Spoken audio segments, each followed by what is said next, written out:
Welcome. You are in the lab room. I'm your host, Lou. Thank you for joining me. Week number 8 in the National Football League, breaking down all of the games. This time breaking down the Philadelphia Eagles and their 9-game home losing streak against the New York Football Giants. Yuck. This was a hard one to watch. And this pains me because I'm an NFC East guy. And so when you struggle, when we all cry together. And this is just bad for all of us. When you look bad, when you put out a bad product like this and we're all struggling, it just looks bad on all of us. It reflects this division as being one of the worst in this league. And it pains me to say this because I haven't said this yet. Man, the NFC East is bad this year. I mean, 9-7 is realistically going to win this division, and that stinks. I feel like you need to win 10 games minimum to win a division, to even be credible, to even be respectable in this league. Last year, every single team that was in the postseason, not just division winners, every single team that was in the playoffs won 10 games last year. And I think that's the way it should be. And this year, legitimately, in the NFC East, I think 9-7 is going to win this division. And boy, does that stink. And this game right here epitomizes how bad this division is right now. Giants going on the road to take on the Philadelphia Eagles, who can't buy a home victory. So let's break this thing down. It was ugly. I don't want to spend a lot of time here. It just makes me sick to my stomach knowing that the NFC East has come to this. So 1-6 New York taking on 3-4 Philadelphia. And the Eagles, they're struggling in their own right. We know what the Giants are. And I don't care. I don't want to hear people talking about the Giants having a chance to get, back into this thing and, now look out for the Giants. Forget about the Giants. They still stink. I'll explain later. But the Eagles, they're going through struggles of their own. And I didn't expect the Eagles to even be at 3-4 right now. So them being where they are right now speaks volumes to them being able to get that. But it also speaks volumes to the lack of opponents they've had. They've beat the Giants. They beat the Tampa Bay Buccaneers, and they beat the Redskins. So, again, they beat bad football teams. Had the Philadelphia Eagles. Haven't had good opponents in front of them. All the good teams that they've played, they've lost to. So, I'm not impressed with the Eagles, and I think at the end of the day, they're going to settle in at the bottom of the NFC East where they belong. I don't know. Maybe they'll be kept company by the Giants because I don't think they're a good football team either. Let's break this game down quickly and get out of here. Vic throws an interception on Philly's first possession. And I thought that if Vic played, and this is what I said in the breakdown for this game. When I picked it, I said, if Vic starts and plays the whole game, give me the Eagles. If Vic goes out of this game, or if he doesn't start, and Matt Barkley has to come in for any reason, give me the Giants. And Vic throws an interception. He was rusty, you could tell. He didn't want to run. You could tell the hamstring was still a hindrance. And I thought, after all the time he had off, he'd be fine. The hamstring would be healthy. He'd be ready to go. But you could tell he was still hampered by the hamstring. He didn't want to run. He didn't want to leave the pocket. He was tentative. And if you're going to play that way, you might as well not play at all because that's not how Michael Vick plays. If he can't be reckless Michael, if he can't be reckless Mike and run around and dive and outrun guys and get pushed out of bounds and fall, ball goes this way, he goes that way. If he can't be Michael Vick, he doesn't need to play. And so that interception, the pocket was collapsing around him, and he tried to hang in there because he didn't want to run, and he got hit as he was throwing it. The ball sailed on him, and his receiver went that way, the ball went that way. The Giant defender dove, picked it off. So he struggled early on in this game. Pick leads to a Giants drive and subsequent field goals, 3-0 New York. So Vic fumbles on the second possession, but he recovers. However, loses 12 yards on that fumble, and it kills another possession. So now they got to punt again. And the Giants yield a field goal off of this good field position, and they tack on another field goal. It's 6-0. So the Giants, they're doing nothing more in this game than taking what the Eagles are giving them. You want to give us good field position? You want to turn the football over? You want to punt and give us good field position? We'll pick up 2 first downs, kick a field goal. We have no problem field goaling you to death. If that's what you want, if that's how we have to win this game, we'll do it. The Giants are getting into the end zone. They're banged up. They don't scare me at all. Eli Manning did do one good thing in this game. He didn't throw an interception. But other than that, They did nothing in this game but take advantage of a bad Philadelphia Eagles team that is struggling. And that's what you got to do sometimes.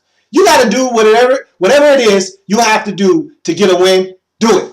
And if ganging up and beating up on a helpless Philadelphia Eagles team that can't win at home, if that's how you got to get a W, by all means, knock yourself out. Especially when you're a 1-6 Giants. Beggars can't be choosers. You take a win any way you can get it. So intentional grounding, it destroys the next Philly drive, leads to a solid field position for the Giants once again, and they've gotten great field position from the Eagles all game long, whether it's a interception, a fumble, then a punt that backs them up and then gives the Giants good field position, or intentional grounding that gives the Giants good field position after the Eagles are backed up by intentional grounding. They get the football, move it down the field again, and get another field goal. Josh Brown was busy in this game. It's 9-0 Giants. So Giants continue the field goal fest. It's 12-0 now. And the Eagles, this is the second game in a row they've been at home and struggled to score. And here's why. Vic re-injures the hamstring. Matt Barkley enters the game and initially creates a spark. But we know Matt Barkley, and he thinks he's still in the Pac-12. Fumbles on 1st and goal from the 2. What are you doing? What are you doing? 1st and goal from the 2. First of all, I blame Chip Kelly because you got Matt Barkley, a wide-eyed rookie who is turnover prone. You saw him throw how many interceptions last week? How many of them came in the red zone? He doesn't have regard for taking care of the football in the red zone. If it's 1st and 2, if it's 1st and goal from the 2, shouldn't you hand it off a minimum of twice before you even think of attempting a Matt Barkley throw? That should be your last resort on 3rd and goal from whatever. Instead, that's his first option on 1st and goal from the 2. This clown evades a rusher. It's not like the guy fell down or a blocker came and cleared him out. He just stiff-armed him and ran away to create more time. You're not fast, so it's not like this guy was out of the picture. You didn't run away from him. You're Matt Barkley. You probably run a 4.9 or a 5.40. This is a corner or a safety. It's not like it's a lumbering defensive tackle chasing you. You didn't separate from him that far. What are you doing? Put the football away, man. So he tries to throw it. He still got the football out here like a loaf of bread. I have no idea what he thought was going to occur. He's stripped by the Giants, Giants defender. Ball, and this was a gratuitous bounce. This is how you know it was the Giants' day. The ball is stripped. They're right by the out-of-bounds line, and the ball dies right by out of bounds. It's recovered by the Giants, and that was really their only hope in this game of scoring. I mean, they scored a touchdown in garbage time when it was 15-0 after the Giants tacked on their 5th field goal of the day to make it 15-0. They get a late touchdown in garbage time, and then they got to kick an onside kick. They don't recover it. They lose the game 15-7. This Eagles team is pathetic. This Giants team, I think they're even worse, but they won the game, so it's hard for me to even say that they're worse. Their record indicates that they're worse, but both of these teams are pathetic. Both of these teams are a joke to me. And it's like the kettle calling the pot black or the pot calling the kettle black. I mean, I'm no better than these guys are. I got 2 wins on the season, but our 2 wins, our 2-5 looks a lot better than the Giants 2-6 and a lot better than the Eagles 3-5. So even though it's the pot calling the kettle black, these 2 teams make me sick to my stomach. They stink. This was a terrible game. The Eagles should be ashamed of themselves. Now it's 10 games in a row that they've lost at home. That's despicable. That's disgusting on every level imaginable. That's what bad, horrendous football teams do. And so I don't even have an answer to that. I don't know what you say to a team that has lost 10 consecutive home games. What do you say to the fans? How do you make them come out to the games and encourage them that this time is going to be different than the last 10 when we lost? I don't know. But the Giants get it done 15-7. They go to 2-6 on the season. Eagles fall to 3-5. This game was ugly. It was 5 field goals versus 1 touchdown. 5 field goals shouldn't be enough to win in the National Football League. But when you're playing against a team with the 3rd-string quarterback, and I don't really know how to explain this. Again, how do you explain 10 consecutive home losses? I don't know. 3-5 Eagles lose to 2-6 Giants. Don't tell me that the Giants are back and that they're on a 2-game winning streak. They beat the 1-6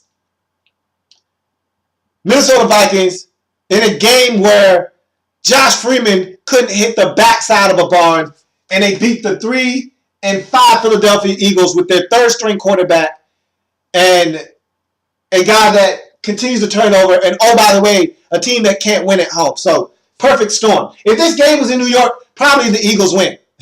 But the fact that it was in Philadelphia, they lost. So, that's going to do it for this game. I'm done. I'm sick. This division stinks. I'm just so disappointed with the NFC East as a whole. And this game, to me, is a microcosm of this division as a whole. We stink as a collective group. Nobody in this division is worth talking about. And so this game, to me, just epitomizes the struggles of the NFC East this year. It makes me sick to my stomach. I'm out of here. If it happens in the National Football League, whether big or small, we cover it all here in the lab room. I'll see you. I got more games to break down. This game makes me sick.